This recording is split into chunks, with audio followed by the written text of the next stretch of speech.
Hai, kembali lagi bersama aku ASN Aparatur Sipil Negara. Nah, kali ini kita akan membahas bagaimana kita lebih produktif dengan bekerja dari rumah. Nah, bekerja dari jarak jauh dari rumah itu sangat bermanfaat bagi kita dan organisasi. Tetapi hal itu hanya bisa terjadi jika kita meningkatkan produktivitas, menjaga keseimbangan kehidupan kerja yang sehat, memelihara hubungan pekerjaan dengan baik, ya kan? Nah, tentunya diperlukan dedikasi dan strategi cerdas untuk berhasil melakukan hal-hal ini. Di luar itu sebenarnya sudah banyak orang yang melakukan work from home, bekerja jarak jauh, dan tentunya ketika kita masuk ke dalam dunia kerja, tentunya kita memiliki tantangan-tantangan yang berbeda-beda ya. Mulai dari kepribadian masing-masing orang yang berbeda-beda, ada gaya hidup yang berbeda-beda, sampai dengan jenis pekerjaan yang menjadi tanggung jawab kita yang berbeda-beda, ya kan? Namun masalah-masalah tersebut pada prinsipnya itu memiliki benang merah yang sama. Orang yang bekerja dari jarak jauh itu tentunya harus menetapkan kapan, di mana, terus bagaimana dia harus bekerja. Harus ada batasan antara kehidupan kerja dan kehidupan pribadi. Lalu bagaimana tips supaya kita menjadi lebih produktif ketika kita bekerja dari jauh atau dari rumah. Nah, berikut adalah tips-tips berdasarkan pengalaman saya, dan apa yang saya amati, dan tentunya apa yang saya pelajari dari bekerja dari rumah. Yang pertama, tetapkan aturan dasar dengan orang-orang di lingkungan kita. Di rumah kita ada siapa aja? Misalkan ada istri kita, ada suami, ada anak, ada orang tua, ada adik, kakak, mertua, ya kan? Keponakan, siapapun yang ada di lingkungan kita di rumah, mereka itu harus mengetahui aturan-aturan yang jelas tentang apa yang boleh dan tidak boleh dilakukan dengan kita selama waktu jam kerja tentunya. Membagi waktu untuk kepentingan atau pekerjaan rumah itu juga baik-baik saja posisinya, dan itu merupakan hal baik. Tetapi jika kita mengambil semuanya, kita bisa jadi produktivitas kita itu justru cenderung menurun. Nah, ini kan akan bersifat kontraproduktif lah istilahnya kalau kita mengambil banyak hal dalam satu waktu. Nah, yang kedua, kita harus mengelola jam kerja kita. Tetapkan jadwal jam kerja kita, biasanya ditentukan juga oleh organisasi ya, dan kita patuhi jam kerja tersebut. Kita harus memiliki pedoman yang jelas tentang kapan kita mulai bekerja. Kita bisa menggunakan logbook atau media lain yang bisa membantu mengatur waktu kita, karena dengan mengatur waktu kita itu berarti kita mengatur diri kita sendiri, karena kitalah yang akan menjalani waktu tersebut, itu istilahnya. Nah, bekerja dari jarak jauh itu tidak berarti kita harus memulai lebih awal. Misalkan kita bekerja di kantor biasanya berangkat jam 5 subuh dari rumah atau setengah 6. Ya, kita nggak perlu juga ketika bekerja di rumah itu mulainya jam 5 itu juga nggak perlu, karena memang kantor belum buka. Ya kan, rekan-rekan kerja yang lain juga belum belum belum belum aktif lah istilahnya. Nah, ketika kita mau nggak mau harus mengakomodir perbedaan zona waktu misalkan. Nah, kita mau nggak mau ya kita harus fleksibel lah ya dengan kondisi yang mengharuskan adanya perbedaan zona waktu. Artinya kita bisa lebih awal atau uh, waktu tidur kita yang terganggu, tapi itu menjadi komitmen kita yang harus kita lakukan juga demi pekerjaan kita. Nah, yang ketiga yaitu kita harus membuat rutinitas pagi. Nah, eh, apa dalam rutinitas pagi Anda yang menggambarkan adanya komitmen permulaan pekerjaan, ya kan? Ketika kita bekerja di kantor, kita kan dari rumah ada aktivitas tuh, berangkat kerja, ya kan? Berangkat ada aktivitas sebelum kita sampai ke kantor. Nah, kita juga membuat rutinitas pagi yang menandai bahwa kita itu segera memulai pekerjaan. Ketika pagi kita bisa duduk-duduk di meja, di kursi ya, sebelahnya meja tentunya, dan memulai ketika waktunya sudah memang harus dimulai. Nah, mungkin sebelum itu kita bisa membuat secangkir kopi, minum teh, bersepeda, jogging, pilih-pilih pakaian kita hari ini apa yang paling cocok, dan tentunya masing-masing orang memiliki kecenderungan yang berbeda, ya kan? Nggak ada, bisa jadi nggak suka jogging atau apa aja lah sebenarnya yang kita sukai tentunya. Nah, setelah kita bekerja, jangan lupa kita menjadwalkan istirahat. Ingat, waktu istirahat juga itu menjadi hak kita. Tidak hanya di kantor biasa, tapi di rumah juga kita perlu istirahat. Jauhi layar komputer, jauhi telepon ketika kita kondisinya sedang istirahat, ya kan? Jika kita menyelesaikan waktu istirahat lebih awal, misalkan posisinya istirahatnya 30 menit atau 1 jam misalkan. Nah, ketika istirahatnya 1 jam, kita sudah menyelesaikan makan siang, ibadah dan lain sebagainya.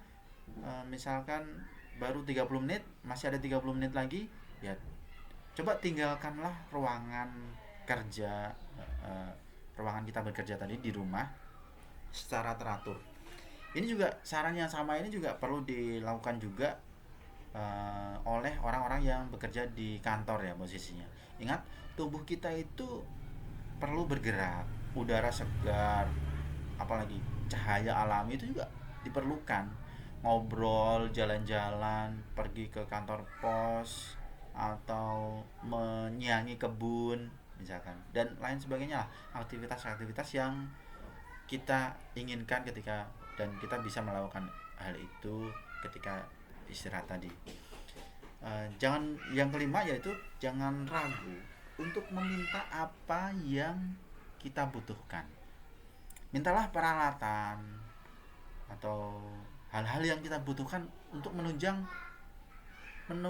kinerja kita, menunjang pekerjaan yang kita bawa ke rumah. Misalkan ada monitor, keyboard, mouse, misalkan kursi, printer, misalkan modem, ya kan, untuk video conference, perangkat lunak dan lain sebagainya lah posisinya.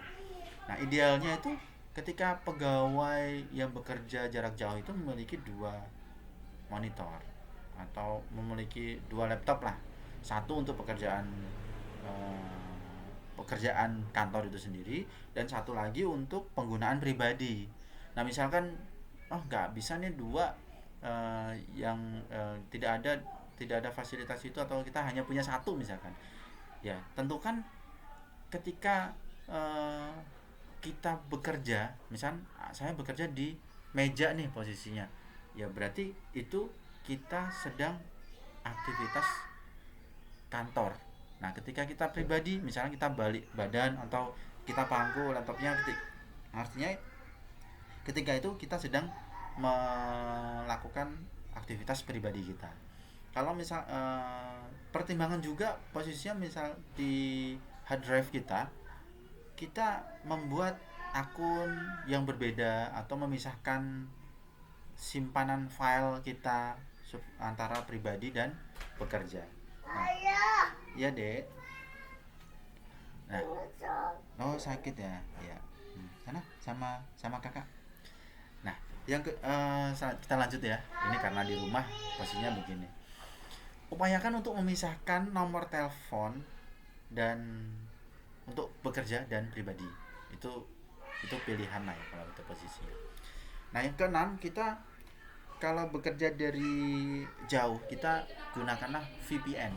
VPN itu beberapa organisasi itu memiliki VPN sendiri-sendiri ya, yang dibutuhkan oleh karyawan ketika di luar kantor untuk mengakses server organisasi atau situs-situs web tertentu yang menyimpan informasi yang hanya dimaksudkan untuk penggunaan internal organisasi. Nah, kita gunain tuh VPN dari rumah kita. Nah, biasakan untuk menggunakan VPN ini untuk keamanan apa, yaitu keamanan data dan informasi organisasi. Kita juga bisa menggunakan, kalau misalkan di kantor tidak ada, ya kita bisa menggunakan Google Drive, Dropbox, share file, Microsoft Teams, dan apapun lah yang kita asumsikan itu bisa diakses oleh banyak orang atau sesama rekan kerja di sebuah organisasi yang kita dimana bekerja dari rumah tadi. Nah, yang ketujuh, kita harus bersosialisasi dengan rekan kerja. Meskipun kita berada di rumah, kita sendirian, ya kan? Itu biasanya kalau kita sendirian itu kondisi kita pasti kesepian karena putus komunikasi, ya kan? Merasa terisolasi. Ini adalah masalah-masalah umum yang terjadi di kehidupan bekerja jarak jauh, terutama bagi orang-orang yang ekstrovert tentunya ya. Sendirian yang biasanya ada orang banyak, tiba-tiba nggak ada orang sama sekali, itu kan tersiksa sekali bagi orang-orang yang ekstrovert. Nah, interaksi ini sangat dibutuhkan agar kita merasa terhubung dan disertakan dalam sebuah tim atau organisasi itu tadi. Bahkan jika kita misalkan orang yang introvert atau sangat tertutup dan tidak suka bersosialisasi, cobalah beberapa pengalaman interaktif agar kita bisa terbiasa dengan rekan kerja, karena posisinya kita jauh ya, posisinya dari rekan-rekan kerja. Jadi kalau kita tidak membangun hubungan atau bersosialisasi dengan rekan kerja, itu akan berdampak tidak baik ke depannya.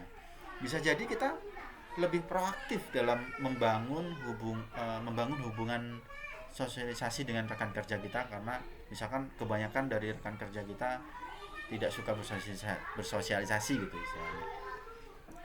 Nah, yang kedelapan, biasanya kalau kita bekerja dari rumah tentunya udah terbiasa atau familiar dengan video conference, teleconference, ya kan.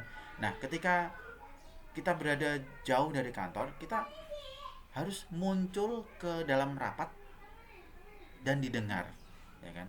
Ketika video conference atau teleconference, pastikan kita berbicara di dalam forum tersebut hingga orang itu mengetahui keberadaan kita dalam forum. Ya, ucapan-ucapan terima kasih, ucapan salam, ucapan sampai jumpa itu sangat berarti sekali untuk menunjukkan kehadiran kita di dalam sebuah forum, ya kan. Ada baiknya kadang-kadang kita juga perlu menghadiri juga pertemuan fisik atau sesuai dengan undangan jika itu memungkinkan dan diharuskan posisinya. Nah, yang kesembilan, ketika kita bekerja dari jauh, ketika terus kita sakit, ya kan, kita harus meluangkan hari sakit, ambil cuti sakit yang kita butuhkan. Kita bekerja itu sama dengan lari maraton ya posisinya. Bisa jadi kita lebih produktif dalam jangka panjang jika kita membiarkan tubuh kita sejenak beristirahat, ya kan, ketika kondisi kita memang tidak sehat.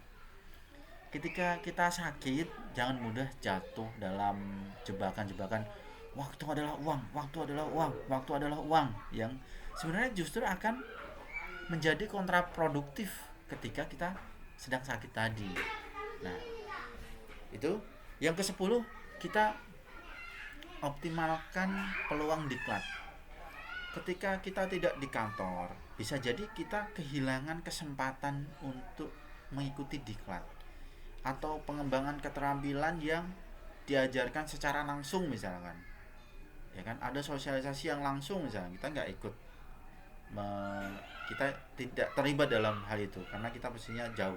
Nah, atau bisa jadi organisasi kita lupa menambahkan kita ke dalam kursus atau pelatihan yang bersifat online misalkan, ya kan. Jika kita cukup informasi tentang jadwal-jadwal diklat, ya pertimbangkanlah untuk mengambil kesempatan tersebut. Karena apa? Pengembangan diri ini akan menjadi kunci kita untuk bisa menjadi quantum leap atau lompatan besar kita, ya kan? Karena investasi di sini itu lebih penting. Nomor 11, komunikasi kita itu agak lebay lah. Lebay itu artinya berlebihan, tapi tetap bersifat atau berorientasi yang positif. Beritahu semua orang yang perlu tahu tentang jadwal, tentang ketersediaan kita sesering mungkin lah kita bisa. Ketika kita telah menyelesaikan proyek atau tugas-tugas penting, ya mulailah bercanda, nggak masalah. Say hi, nggak masalah. Nah, karena sebenarnya komunikasi yang efektif itu juga penting, tapi semakin sedikit waktu yang kita miliki dengan orang lain, maka semakin sedikit juga mereka mengetahui bagaimana menafsirkan gaya komunikasi kita. Bahkan nada suara kita juga orang akan bingung. Oh, ini sebenarnya apa sih, orang ini ngomong apa? Suka aneh banget orangnya. Jangan sampai itu terjadi sampai seperti itu. Nah, ketika kita bekerja dari jauh, kita harus positif juga. Tidak hanya positif berpikir, tapi juga berkomunikasi secara positif. Sampai dengan kapan? Yaitu sampai pada titik dimana kita merasa, wah, saya terlalu positif nih. Nah, itu sampai dengan rasa itu muncul.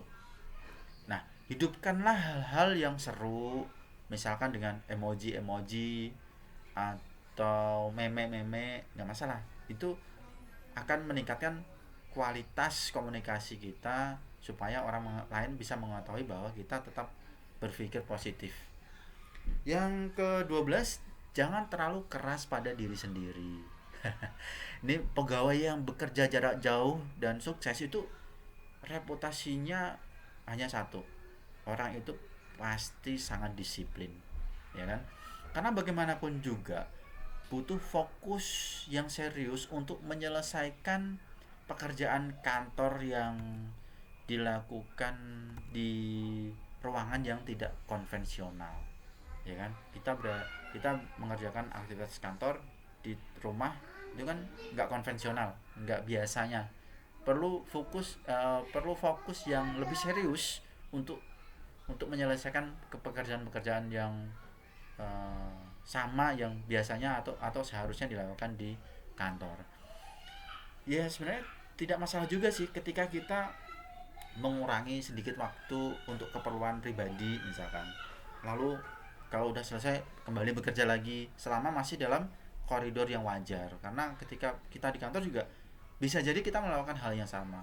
Jangan sampai kita yaitu intinya tadi, jangan terlalu ngoyo, jangan terlalu keras istilahnya pada diri kita ketika kita melakukan bekerja dari jauh. Ya wajar aja lah istilahnya. Yang ke-13, akhiri dengan indah. Maksudnya apa nih? Nah, sama dengan memulai hari tadi, ciptakanlah kebiasaan yang menandakan bahwa kita sudah selesai bekerja. Misalkan kita jalan-jalan sore, kan biasanya kalau udah selesai bekerja dari kantor kan kita pulang tuh dari kantor ke rumah. Nah, ini kita bisa beraktivitas yang lain, jalan-jalan sore, kelas yoga, atau rutinitas sederhana dengan mendengarkan podcast, ya kan? Podcast aku ASN, aparatur sipil negara, ya kan? Mematikan komputer atau melakukan hal-hal yang penting kita lakukan secara konsisten. Hal-hal yang lain lah pokoknya yang sesuai dengan yang kita sukai posisinya, untuk menandai bahwa saya udah selesai bekerja, seperti itu. Manfaatkan kelebihan-kelebihan bekerja dari jauh, karena memang kita layak mendapatkannya. Misalkan waktu yang tadinya kita gunakan untuk transportasi itu sama sekali tidak ada, hilang. Nah, kita bisa memanfaatkan waktu itu. Terus ketika pulang tadi harusnya kita ada transportasi dari kantor ke rumah misalnya, itu tidak ada, ya kita manfaatkan kelebihan-kelebihan yang kita miliki, apapun itulah. Kelebihan-kelebihan yang lain juga bisa kita cari tahu apa yang cocok untuk kita. carilah inspirasi dari orang lain yang memiliki pengalaman serupa atau sama dengan, misalkan join ke komunitas tertentu, join ke grup work from home, ya kan, terus atau mencari referensi-referensi melalui blog, ya kan, atau media sosial. Nah, itu yang bisa kita cari untuk menambah referensi kita. Nah, yang terakhir, di mana posisinya gini, dimanapun kita bekerja, baik dari rumah, kafe, atau bahkan di kantor di kantor konvensional pun, produktif adalah sebuah komitmen. Produktif adalah pilihan. Ingat ya. Jadi produktivitas Anda adalah komitmen Anda. Produktivitas Anda adalah pilihan Anda. Jika Anda suka dengan channel ini, silahkan like ya, komen dan atau share. Kenapa, Dek? Oke, jangan lupa like, komen, share. Anak saya lagi